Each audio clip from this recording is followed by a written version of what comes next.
તાલુકાના મોરાપા ગામે મોરપિયા વીર દાદાના વર્ષગાંઠ નિમિત્તે નવચંડી યજ્ઞ યોજાયો હતો। સરસ્વતી તાલુકાના મોરાપા ગામે મોરપિયા વીર દાદાની વર્ષગાંઠ નિમિત્તે નવચંડી યજ્ઞ યોજાયો હતો, જેમાં મોટી સંખ્યામાં ભક્તો જોડાયા હતા। મોરાપા ગામે બ્લડ ડોનેશન કેમ્પનું આયોજન કરવામાં આવ્યું છે। મોરાપા ગામે યજ્ઞના સમયે મેળો જેવો માહોલ જોવા મળ્યો છે। નવચંડી યજ્ઞ મહાસુદ પૂનમને દર વર્ષે કરવામાં આવે છે। યજ્ઞમાં આજુબાજુના ગામમાંથી લોકો મોટી સંખ્યામાં ઉમટી પડે છે અને વીર મહારાજના દર્શનનો લાહવો લે છે અને દરેક ભક્તોએ આજના શુભ દિવસે પ્રસાદીનો લાહવો લીધો હતો અને આ યજ્ઞ દરેક દાતાશ્રીઓ દ્વારા આયોજન કરવામાં આવે છે। આ પ્રસંગે સમસ્ત મોરાપા ગ્રામજનો તથા ભક્તજનો સારા એવા સહકાર આપી સફળતાપૂર્વક પૂર્ણ કર્યો હતો।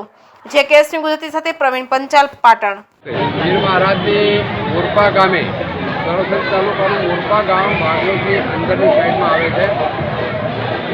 મોરપા ગામની અંદર આજે 11મો વીર મહારાજનો પ્રતિષ્ઠા મહોત્સવ અમે ઉજવીએ।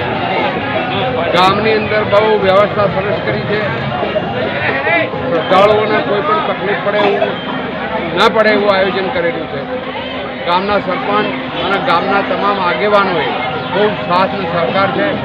વહીવટકર્તાઓનો પણ કોઈ દખલગીરી નથી। અમે સારો એવો શેડ મંદિરની અંદર બનાવી દીધો છે, ધર્મશાળાની અંદર, જેથી અમારે કોઈ કથા કે એવું આયોજન કરવું હોય તો પણ અમે કરી શકીએ। અત્યારે હાલ જમણવારની વ્યવસ્થા પણ બહુ સરસ રીતે કરી છે અને દર વર્ષે અમે જ્યાં સુધી અમારાથી બને અથવા તો વીર મહારાજની કૃપા છે ત્યાં સુધી અમે આ કરે જવાનું અમારું આયોજન છે। અને ગામની અંદર ખૂબ સહકાર, યુવાન ધન પણ સારી રીતે કામ કરે છે। કથાઓનું આયોજન કર્યું છે, વખતે યુવાન ધન વધારે હોય છે। એ પ્રમાણે બહુ ગામની ઉન્નતિ છે અને ગામના બધા પાદરદેવોની અમારા ઉપર કૃપા થઈ એવું લાગે છે। આપણો પરિચય? સેવા કાર્યની અંદર અમે આ બ્લડ ડોનેશનનો કેમ્પ રાખેલો છે। લગભગ 40 મિનિટ જેવું સેવા કાર્ય બી આ સંસ્થા બહુ કરી રહી છે। એ બને અમે એના હેતુથી આ મેઇન કાર્ડ છે અમારા યજ્ઞ। તમારો પરિચય આપો? હર્ષદ ઠક્કર, મોરપા।